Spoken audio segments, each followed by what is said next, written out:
My name is Ruby. I am 68 years old, and my occupation is a retired high school principal. I spent 35 years walking the halls of public schools, breaking up fights, mentoring teenagers, and pouring every ounce of my soul into my work to ensure my only son, Terence, never had to struggle a day in his life. As a single black mother, I knew the world would not hand us anything for free.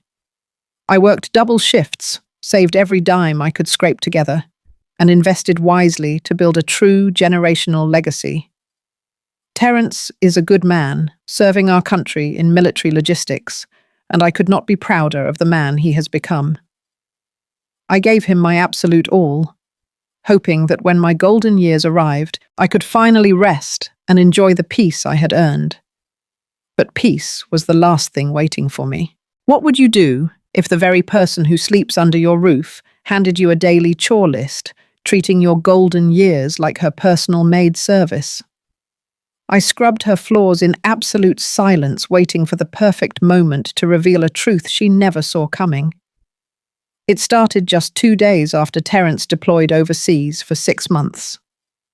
I had recently undergone knee replacement surgery, and Terence had insisted I move into the first-floor guest suite to recover properly. I thought I would be safe in my family's care, but the moment his plane left the tarmac, my daughter-in-law Keisha showed her true colours. I was sitting at the kitchen island nursing a cup of hot tea and rubbing my aching joint when she marched into the room. She did not ask how I was feeling. She did not offer me a warm breakfast. Instead, she slapped a laminated piece of paper right next to my mug. The sharp smack made me jump. I looked down and saw a daily chore list. Keisha looked me up and down with a cold, dismissive smirk. "Since you are living under my roof now, you need to earn your keep," she said, her voice dripping with entitlement. "The guest bathrooms need scrubbing by noon, and I expect the baseboards to be spotless." I stared at her, a woman who spent her days showing off designer bags on the internet, telling a retired principal to get on her hands and knees. My heart pounded against my ribs, heavy with disbelief and a rising, quiet fury. I did not scream. I did not cry. I simply picked up the clipboard in absolute silence. I took the sponge she left for me, looking down at the gleaming marble floors. Let her enjoy her little power trip, I told myself. Because as I knelt there in the quiet house, enduring the sharp pain in my knee, I was holding on to the ultimate secret. Keisha did not own a single brick of this house. Building a legacy is not something that happens by accident or overnight. It is forged in the quiet hours when the rest of the world is sleeping. When Terence was just a little boy, I made a promise to myself and to God that my son would never know the sting of poverty that I had to endure. As a single mother navigating the American public school system, I started as a substitute teacher and clawed my way up to principal. But a salary alone does not build generational wealth. I worked double shifts, tutored on weekends, and saved every single dime that did not go toward our basic survival. While others were buying new cars and fancy clothes, I was studying the real estate market. I bought my first duplex when Terence was 10, fixed it up with my own 2 hands, and rented it out. 1 property became 2, 2 became 4, and slowly I built a financial fortress. Terence grew up to be everything I prayed for. He is an honorable, hard-working man who chose a life of service in military logistics. His deployments take him all over the world, but his heart is always rooted in taking care of his family. My only regret was that his big heart made him a little too trusting, especially when it came to matters of love. That is how Keisha entered our lives. From the very first dinner she attended at my house, I saw right through her. She was a woman utterly consumed by the illusion of status. She paraded around with designer bags she could barely afford, and spent more time curating her social media image than building a real life. Keisha was obsessed with social climbing, always name-dropping people who did not even know her, and turning up her nose at anyone she deemed beneath her level.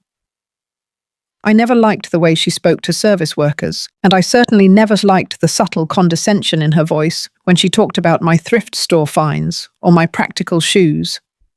But as a mother, you learn that sometimes the loudest way to love your child is to keep your mouth shut.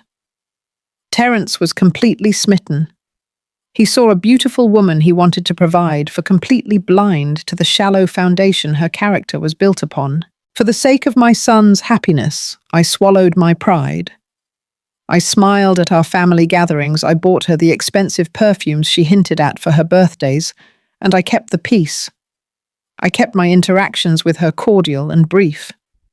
I watched her demand expensive vacations and luxury cars, while Terence worked himself to the bone to make her dreams come true. I held my tongue, because I knew that intervening would only push my son away, and my relationship with him was the most precious thing in my life. When Terence and Keisha decided they were ready to settle down and buy a house, the reality of their finances hit them hard.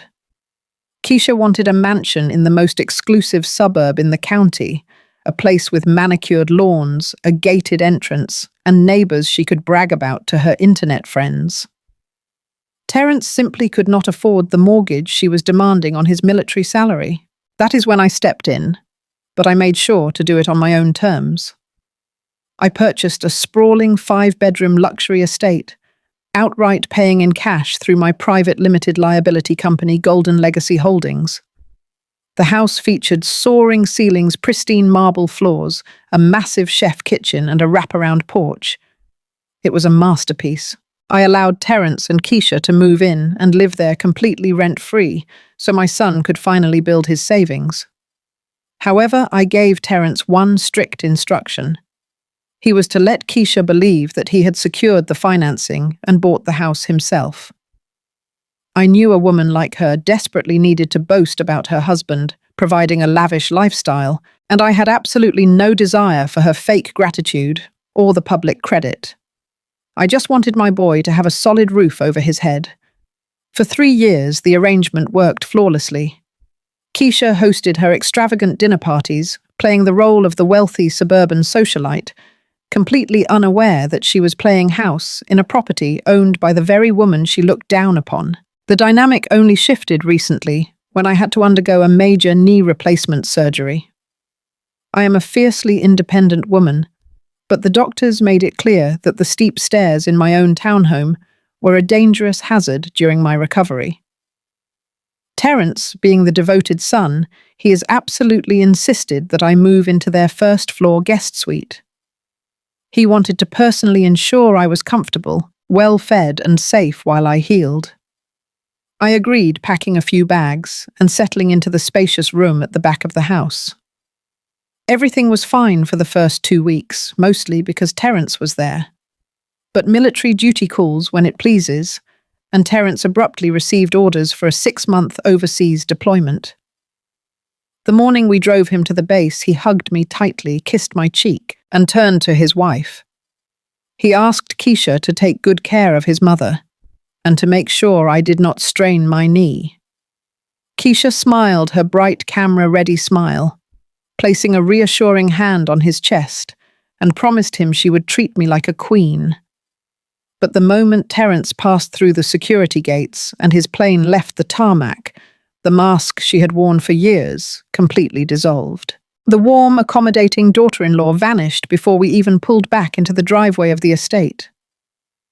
The true Keisha had finally arrived, and she was eager to show me exactly where she believed I stood in the hierarchy of her perfect suburban life. Terence's plane was barely halfway across the Atlantic before the doorbell rang. It was not a guest. It was a full-scale invasion. Keisha swung the heavy mahogany doors wide open to welcome Heather, her brother's wife. Heather was a tall, blonde, white American woman who loudly proclaimed herself to be a lifestyle influencer. She dragged 3 massive designer suitcases across my pristine hardwood floors, her high heels clicking like a ticking time bomb against the wood. Keisha did not even have the common decency to consult me or prepare me for a house guest. She simply pointed to the master guest suite upstairs and told Heather to make herself completely at home. I stood in the hallway, leaning heavily on my cane, watching this stranger treat the magnificent home I had purchased like her own personal luxury resort. When I asked Keisha how long we would be having company, she just rolled her eyes, annoyed that I even dared to speak.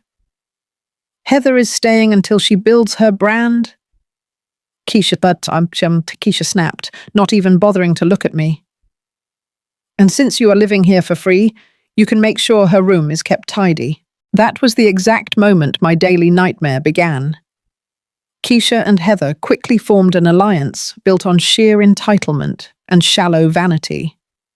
They spent their days lounging by the custom pool I paid to have installed, drinking expensive champagne and filming videos for Heather's social media pages. They pranced around pretending they owned the estate, creating a fake reality for strangers on the internet.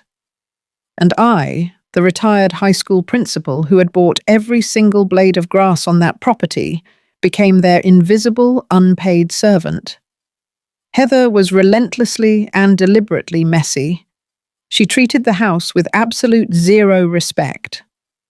I would wake up at the crack of dawn to find her dirty laundry tossed carelessly in the hallways. Silk robes, expensive workout gear, and damp towels were draped over the custom wrought iron banisters, just waiting for me to gather and wash them. When I politely asked her to use the laundry hamper in her bathroom, she literally snapped her fingers at me.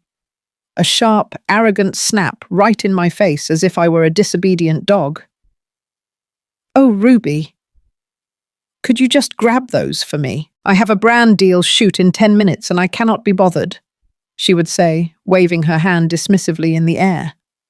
Keisha would sit right there on the velvet sofa, scrolling on her phone, laughing along with her. They made a cruel sport out of mocking me. They would sit at the kitchen island, sipping their expensive matcha lattes, and make loud, disparaging remarks about my appearance and my deeply held values. Keisha loved to poke fun at my natural hair, calling it unkempt, and stating it was completely out of place in such a high-end, exclusive neighborhood. She would point at my comfortable orthopedic shoes and my sensible cotton sweaters, loudly telling Heather how embarrassing it was to have someone so old school dragging down the modern aesthetic of her beautiful home.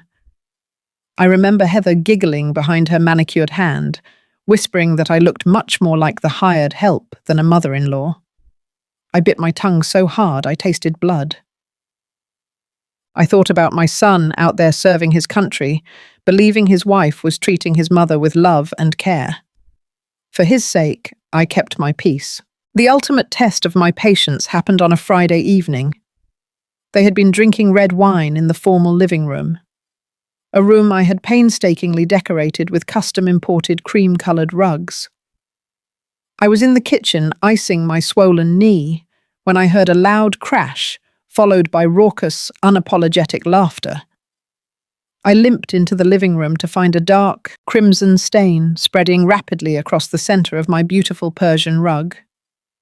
Heather was holding an empty wine glass, giggling uncontrollably, while Keisha scrolled through filters on her phone to post the mishap online. Neither of them made a single move to grab a towel or apologize. Keisha just looked up at me, pointed a manicured finger at the mess, and issued a command. "You better get that out before it sets, Ruby. Use the heavy-duty scrub, and do not ruin the fibers." I felt a hot, righteous anger rise deep in my chest, burning my throat. My knee throbbed with a sharp, agonizing pain, a constant, cruel reminder of my recent major surgery. Every doctor had explicitly told me to rest, to elevate my leg, to strictly avoid putting any pressure on the joint. Yet there I was, a 68-year-old woman, slowly lowering myself to the floor, because my daughter-in-law ordered me to.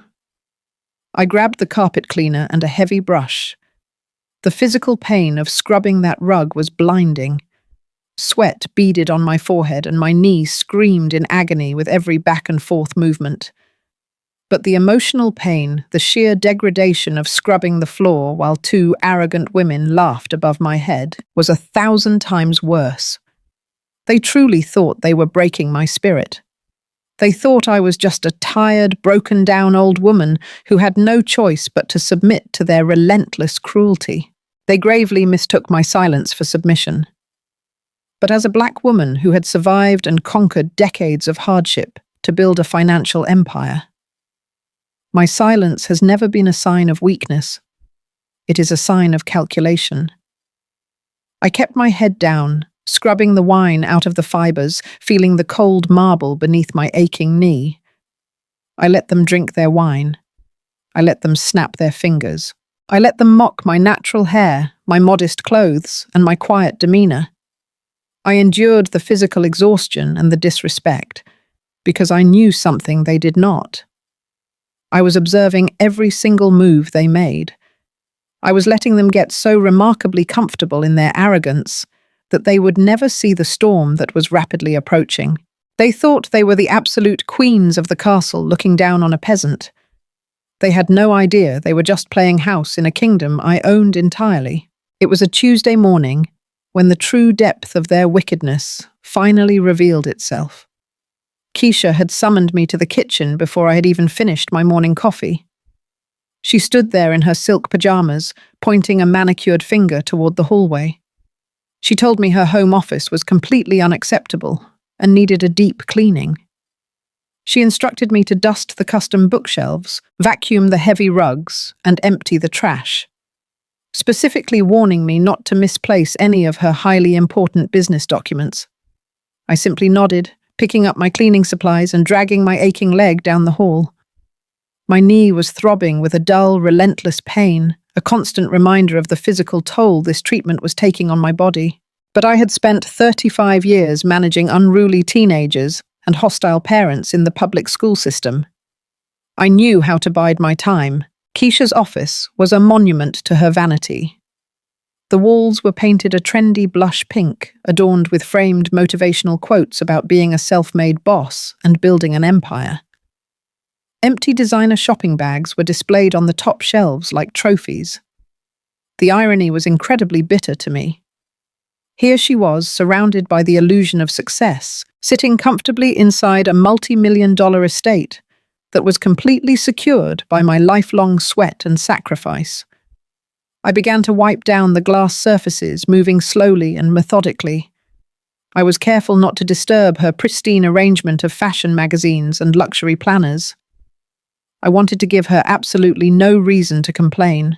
As I wiped down the heavy mahogany desk, my cleaning rag caught the edge of a thick manila folder that had been shoved hastily under a stack of heavy coffee table books. The sudden movement caused the folder to slide off the slick glass surface and drop to the floor. When it hit the ground, the metal clasp popped open, scattering several thick packets of paper across the hardwood.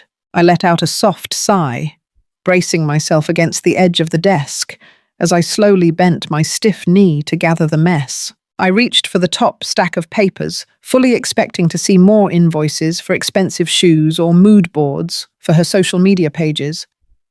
But as my fingers brushed the thick, legal-sized parchment, a bold, capitalized heading caught my eye. My breath hitched in my throat. I completely froze my hand, hovering over the document.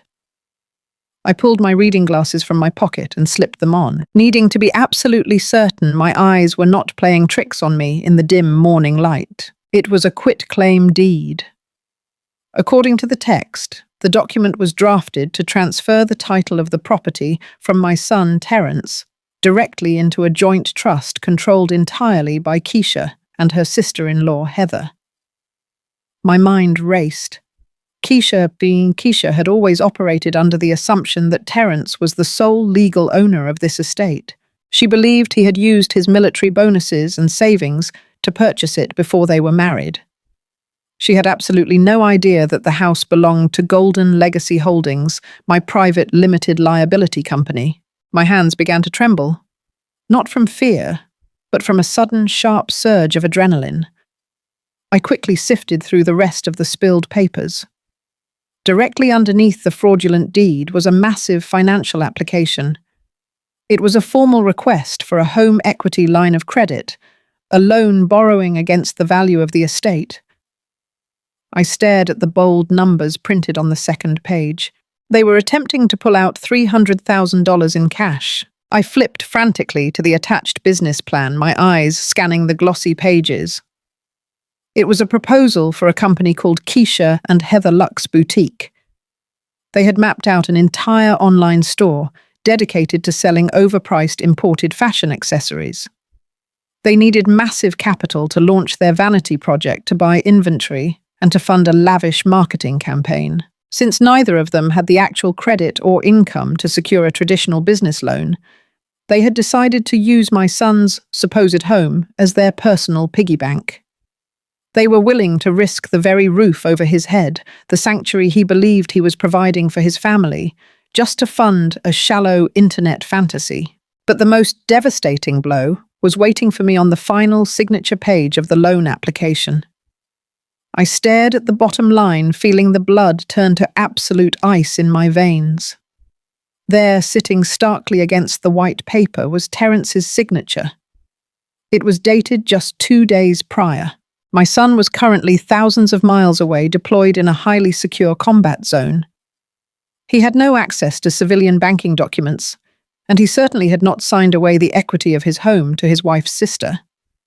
I know my boy's handwriting better than I know my own. I taught him how to loop his letters at our kitchen table when he was in the 3rd grade. The signature on that page was a remarkably good imitation, but the slant of the letter T was entirely wrong, and the pressure of the pen was too light.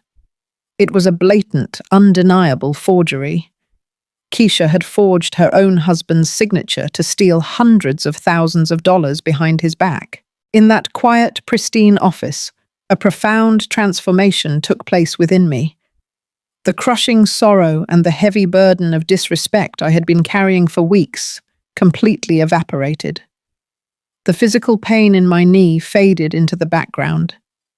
The submissive, quiet mother-in-law died right there on that hardwood floor, and the principal, the matriarch, the protector of the family legacy, awakened with razor-sharp clarity. These women were not just ungrateful brats playing mean girl games.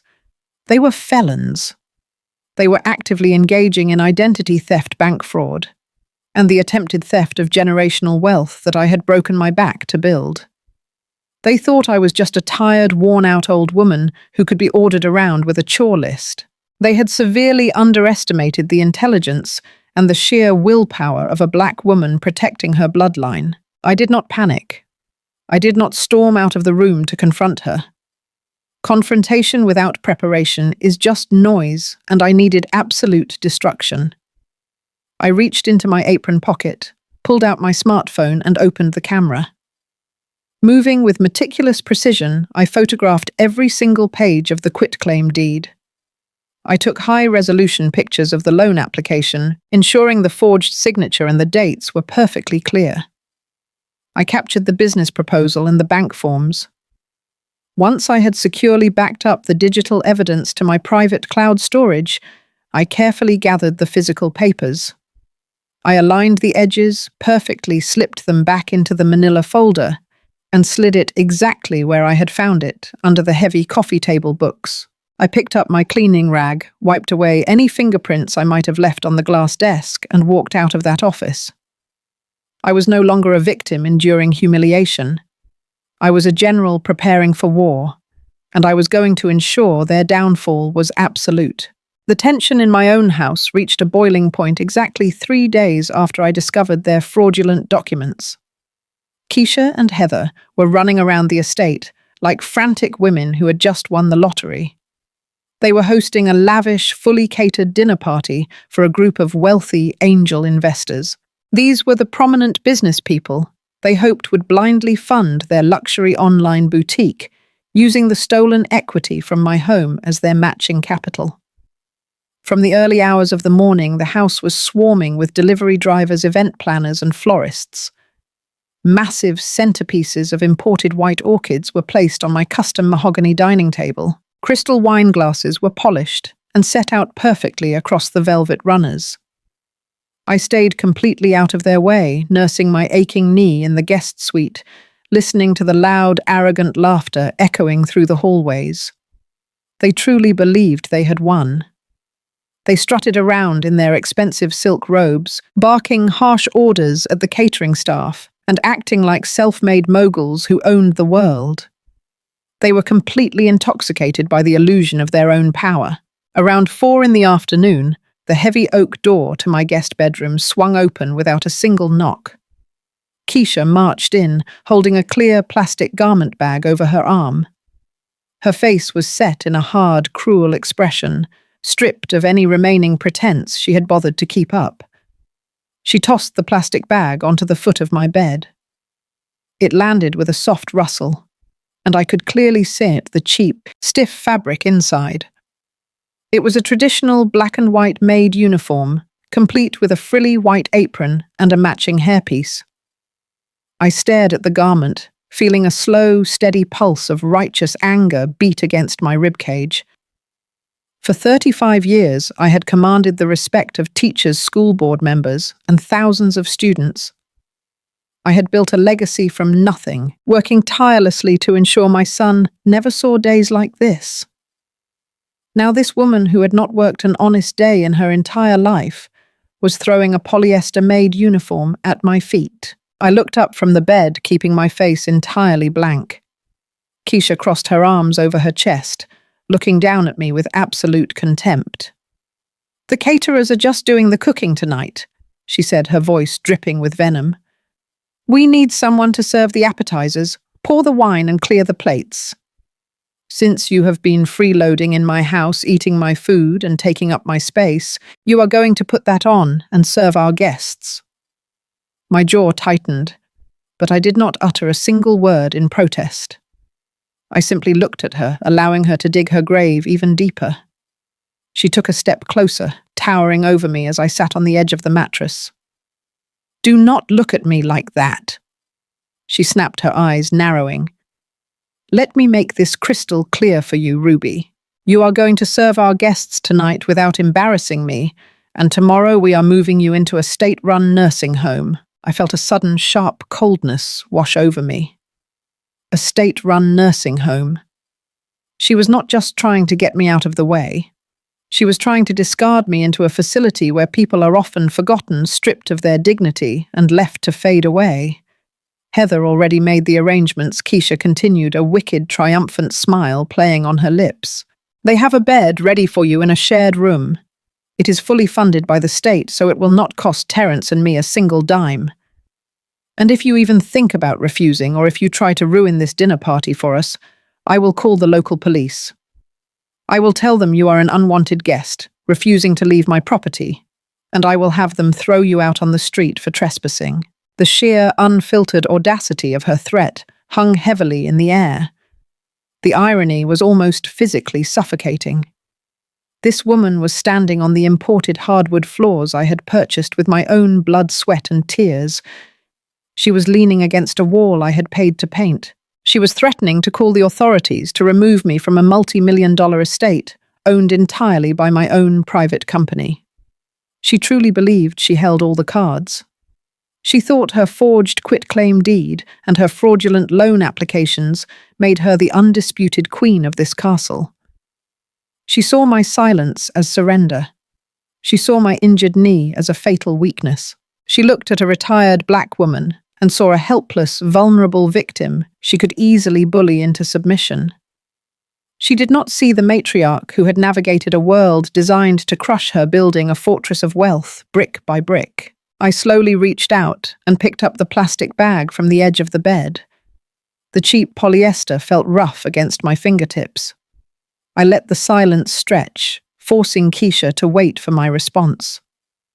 My knee throbbed with a dull ache, but my mind was operating with the cold, lethal precision of a military general. I had all the evidence I needed safely secured. I had the photographs of their forged documents, and I had the absolute certainty of my legal standing. All I needed now was the perfect stage to execute my counterattack, and Keisha was handing it to me on a silver platter. I looked up at her, my expression completely unreadable, masking the fierce storm of justice brewing behind my eyes. I gripped the uniform tightly, looking straight into her arrogant face. I will make sure tonight is unforgettable, I said quietly. I stood in front of the full-length mirror in the guest bathroom and stared at the reflection looking back at me. The stiff polyester of the black and white Maid uniform scratched against my skin. A cheap synthetic insult meant to break my spirit. But as I tied the frilly white apron around my waist, I did not feel broken. I felt dangerously focused. I reached into my pocket, pulled out my smartphone, hit the record button, and slipped the device deep inside the front pocket of the apron. The microphone was positioned perfectly to capture every single word spoken in that house tonight. They wanted a servant, but they were getting a silent witness to their own destruction. What Keisha and Heather did not know was that I had not spent the afternoon crying. I had spent it on the phone with Mr. Harmon, my brilliant long-time estate attorney. Mr. Harmon is a man built like a bulldog, with a legal mind sharper than a scalpel and absolutely zero tolerance for fraudsters. When I securely transmitted the high-resolution photographs of the forged quitclaim deed and the fraudulent loan application to his encrypted email, the silence on the other end of the line was terrifying. He told me to stay calm, to play my part exactly as they demanded, and let him handle the heavy artillery. The trap was set, and all I had to do was serve the bait. I walked straight into the formal dining room and began setting the massive mahogany table. I laid out the expensive crystal wine glasses, polishing each one until it sparkled brightly under the grand chandelier. I folded the heavy linen napkins with the precision I used to demand from my students. By exactly 7 o'clock sharp, the heavy doorbell chimed, and the wealthy angel investors arrived. They were wealthy older men in tailored suits, and women draped in expensive jewelry, the exact kind of people who controlled millions in venture capital. Keisha and Heather greeted them at the door with bright, practiced smiles, playing the roles of successful, independent entrepreneurs to absolute perfection. I stood quietly in the shadowed corner, holding a heavy silver tray of bacon-wrapped scallops, keeping my head bowed and my expression entirely blank. As the guests settled into the dining chairs, the sheer audacity of my daughter-in-law was put on full display.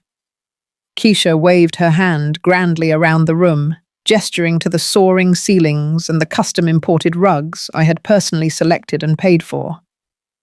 "We absolutely love hosting in our home." Keisha purred, her voice dripping with fake humility. "When my husband and I bought this estate, we knew it would be the perfect headquarters for our expanding lifestyle brand." Heather quickly chimed in, nodding eagerly as she refilled an investor's glass. "Exactly," Heather added. "We believe that your environment reflects your success. We have poured our hearts and our personal wealth into creating this sanctuary, and we are so excited to leverage our equity to build the Keisha and Heather Lux boutique into a national empire." The investors murmured in polite agreement, clearly impressed by the lavish surroundings. They thought they were sitting inside the home of two brilliant visionaries. They had no idea they were breaking bread with two desperate felons. I stepped forward, presenting the tray of appetizers to a distinguished gentleman. Keisha did not even make eye contact with me. "Just leave the tray on the sideboard and bring out the main course, Ruby." She snapped, coldly flicking her wrist in my direction. "Do not hover around the table. It makes our guests uncomfortable." I nodded silently, turning on my heel and walking back toward the kitchen. Every step I took was captured by the recording device in my apron. Every boastful lie about their supposed wealth. Every claim of ownership over my property. Every condescending command directed at me was permanently documented. They were digging their own graves with their own arrogant words, completely oblivious to the fact that the shovel was firmly in my hands. The illusion they had carefully constructed was about to shatter into a million pieces right before their eyes. The lavish dinner was slowly winding down when Keisha decided it was time to close her fraudulent business deal. She stood up at the head of the long mahogany table, holding a crystal glass of champagne. She tapped the glass with a silver spoon, the sharp ringing sound bringing the quiet murmurs of the wealthy investors to an immediate halt. Everyone turned their attention to her as she offered a dazzling, entirely fabricated smile. "I want to thank all of you for being here tonight, Keisha," announced her voice, echoing off the high ceilings. "Heather and I have brought you into our beautiful home because we want you to be part of our vision. By leveraging our immense equity in this property, we are ready to build an absolute empire." Before anyone could raise their glass, the heavy brass doorbell chimed loudly, shattering the atmosphere. Keisha frowned, her perfect smile slipping for a fraction of a second. She turned her head and glared at me where I stood near the kitchen doorway. "Ruby, go see who is interrupting us and get rid of them immediately," she hissed under her breath. I walked slowly toward the grand entryway, my bad knee aching with every step, but my spirit soaring. I reached out and pulled the heavy front doors wide open. Standing on the sweeping front porch was Mr. Harmon, my attorney, looking formidable in his dark suit. Flanking him were two fully uniformed local police officers. Mr. Harmon gave me a curt, respectful nod. "Good evening, Mrs. Ruby," he said calmly. "I believe we have some urgent business to attend to." I stepped aside, holding the door open, and allowed the three men to march directly into the magnificent foyer. Keisha, hearing the heavy footsteps echoing on the marble floor, stormed out with Heather behind her. When Keisha saw the police officers, her eyes widened in shock, but her arrogant entitlement quickly took over. "What is the meaning of this?" Keisha demanded loudly, placing her hands firmly on her hips. "We are hosting a private dinner. You cannot just barge into my house without an invitation. I demand that you leave my property this instant." I walked up to stand right beside Mr. Harmon. I stared into her eyes. Then, moving deliberately, I reached behind my back, untied the cheap polyester apron, and let it drop to the floor. I stood tall, squaring my shoulders, no longer the subservient mother-in-law she thought she could bully. "You do not have the right to demand anything, Keisha," I said, my voice cutting through the air with absolute, unyielding authority. The investors in the dining room had gone completely silent, straining their necks to witness the commotion unfolding in the hallway. Keisha let out a nervous, mocking laugh, glancing back at her wealthy guests. "Ruby, stop embarrassing yourself and get back in the kitchen," she spat. "This is my house, and I will have you removed if you do not shut your mouth." I held my hand out to Mr. Harmon. He smoothly unclasped his briefcase and placed a thick stack of papers in my palm. I held up the heavy document, letting the official state seals catch the light of the chandelier. "You cannot take out a loan on a house you do not own," I announced, my voice booming loud enough for every single investor to hear clearly. "Golden Legacy owns the estate, and I am the sole CEO." The silence that followed was deafening. A collective gasp rippled through the dining room as the wealthy investors instantly realized they had been pitched a fraudulent business deal. Heather turned ghost white, her jaw dropping open. She stumbled backward into the wall as if the floor had vanished. Keisha was physically trembling. She stammered, her eyes darting frantically from the official deed in my hand to the stern faces of the police officers. "That is a lie." Keisha shrieked, her voice cracking in absolute panic. "Terence bought this house. He owns it. You are just a crazy old woman trying to ruin my life." Mr. Harmon stepped forward. "My client, Mrs. Ruby, purchased this property entirely in cash 3 years ago," he stated coldly. "We reviewed the quitclaim deed and the $300,000 loan application you submitted. Both documents contain a forged signature belonging to her son, Terence." The investors began standing up, murmuring in disgust. Several pulled out their phones, hastily gathering their coats and rushing toward the front door. They wanted nothing to do with a federal fraud investigation. Keisha began to hyperventilate, tears of genuine terror streaming down her face as the police pulled out their handcuffs. She looked at me, pleading with her eyes. but she found zero mercy. I warned her tonight would be unforgettable. The chaotic energy in the grand foyer shifted into a suffocating, heavy silence as the reality of my words settled over the room. The wealthy angel investors, the very people Keisha and Heather had spent weeks trying to impress and manipulate, did not wait around for an explanation. They had seen and heard enough. Men and women who control millions in venture capital have absolutely zero tolerance for fraud. One by one, they set down their crystal champagne flutes on my mahogany tables, gathered their tailored coats, and marched straight out the front door in utter disgust. I watched the taillights of their luxury cars disappear down my long driveway, taking Keisha's shallow internet fantasy with them. Mr. Harmon stepped forward, opening his heavy leather briefcase, right there in the foyer. He handed the local police officers the thick manila folder containing the high-resolution photographs of the forged quitclaim deed and the fraudulent $300,000 home equity line of credit application. The lead officer took one look at the documents, particularly the forged signature of my deployed son, and his expression hardened into stone. He looked up at Keisha, advising her that she was officially under investigation for felony identity theft and bank fraud. That was the exact moment the alliance of vanity completely shattered. Heather, realizing she was about to be dragged into a federal investigation, instantly turned on her sister-in-law. The so-called lifestyle influencer dropped her carefully curated aesthetic and began to sob uncontrollably, her face streaked with mascara. She pointed a shaking finger right at Keisha, loudly claiming she had absolutely no idea the house belonged to my company, and swearing she knew nothing about the forged signature. She begged the officers to believe she was just an innocent victim, manipulated by Keisha. But I was not about to let either of them play the victim. I reached into the deep pocket of my polyester Maid apron, pulled out my smartphone, and tapped the screen.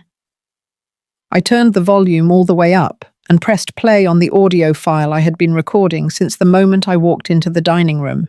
The crisp, clear playback echoed off the marble walls. The officers listened to Keisha and Heather explicitly boasting about leveraging the equity of a house they did not own. They heard Keisha threatening to throw me into a state-run nursing home. They heard the raw, unfiltered truth of their conspiracy. Heather abruptly stopped crying, her jaw dropping in absolute horror as she realized she was caught on tape confessing to the entire scheme.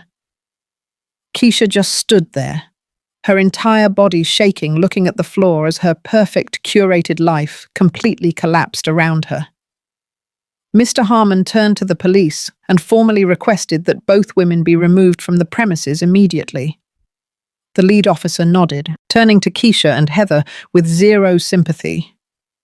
He gave them exactly 30 minutes to pack their designer bags and vacate the property, or they would be leaving in handcuffs for trespassing.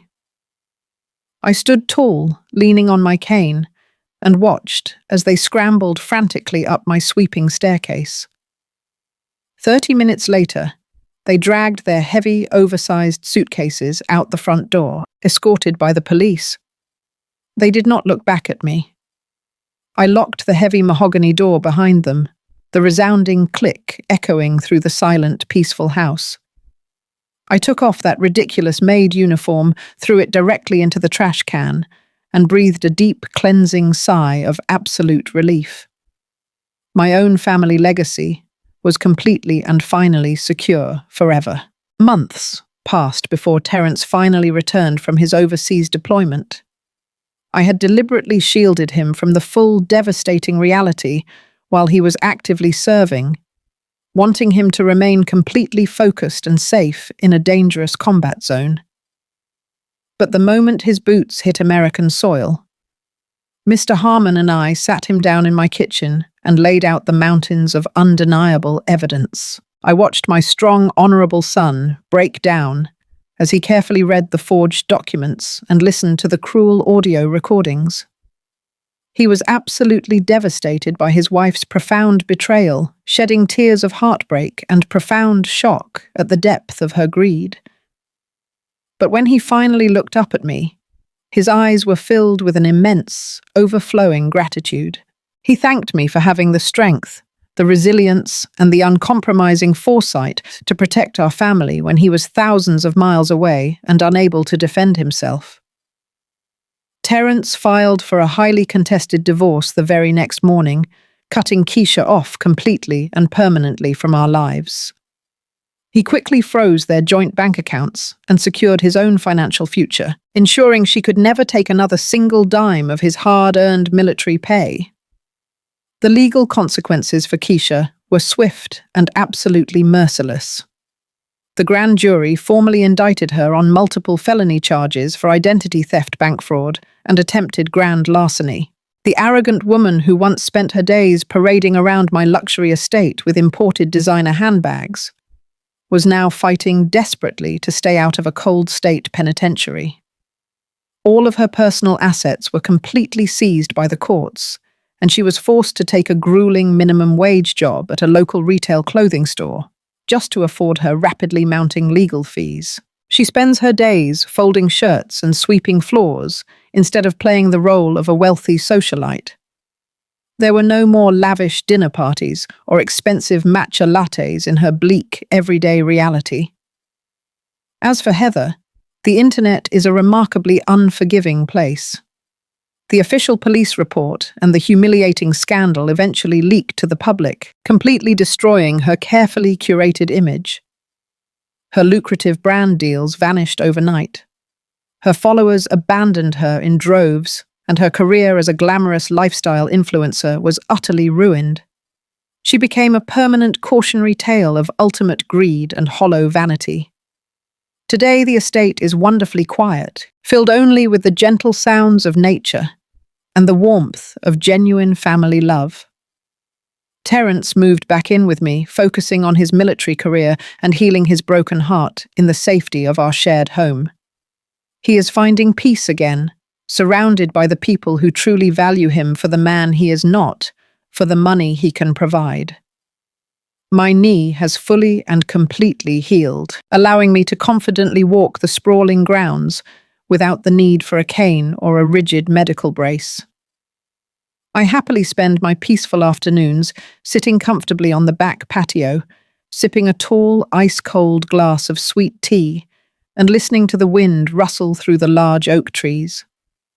I look out over the beautiful manicured lawns, the pristine custom pool, and the magnificent home that I built with my own 2 hands. I fought a brutal, silent war to protect the generational wealth I sacrificed my entire life to secure, and I emerged entirely victorious against those who tried to steal it. My name is Ruby. I am a 68-year-old retired principal, a fiercely protective black mother, and the sole, undisputed owner of my legacy. If there is one profound lesson I want you to take away from my story, it is this: never mistake a black woman's silence for weakness. We observe, we plan, and we protect our peace. When Keisha handed me that laminated chore list and expected me to bow my head, she saw an old woman who was easy to conquer. She did not realize that true power does not need to scream or throw tantrums to prove it exists. True power sits quietly at the kitchen table, gathers the undeniable facts, and strikes with absolute lethal precision when the time is perfectly right. I spent my entire life breaking my back to build a sturdy foundation for my beloved son, and there was absolutely no way I was ever going to let an entitled, greedy fraudster snatch that beautiful legacy away from our family. We, as respected elders, must always remember that our gentle kindness should never become an open invitation for cruelty or blatant disrespect from anyone. We have the absolute right to fiercely defend the firm boundaries we worked so incredibly hard to establish throughout the course of our long lives. Now, I want to turn this important conversation over to all of you wonderful people listening out there today. Would you have confronted her immediately, or would you have silently waited for the perfect moment to strike back, just like I did? I truly love reading your thoughtful perspectives and learning from your personal experiences with difficult family dynamics. What would you have done if you found that chore list? Let me know in the comments below. Don't forget to like, subscribe to the channel and tell me where you're watching from and what time it is there. Until next time, stay blessed and protect your legacy.